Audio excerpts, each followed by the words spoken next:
पश्चिमबंग आम छाड़ी नौ आम आमर सुविधा दृष्टि आम उत्तर प्रदेश छाड़ी जाइछू जेहेतु बारंबार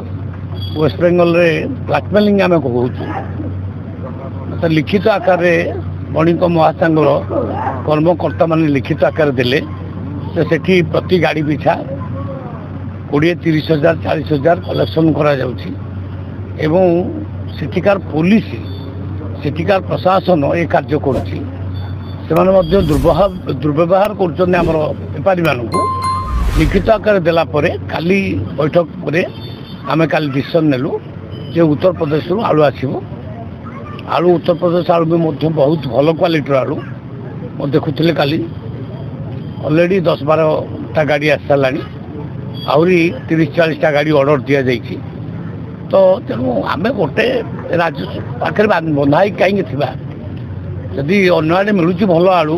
एवं सामान रेट्रे मिलूँ अन्न आड़ू आसू किसी असुविधा ना तेणु काली अलाउ कर अनुमति दि जाइए सियाड़े सेपटू आसो कि प्राक्टिकाली यहाँ हूँ बर्तमान आम डिसीजन नहीं कि आगू को आम चाहूँ माननीय मुख्यमंत्री चाहते जे एठिकार कृषक आम राज्यर कृषक आलू प्रोडक्शन करूँ पियाज प्रोडक्शन करूँ आम स्वयं संपूर्ण हो से बजेट रे प्रत्येक सब डिविजन रे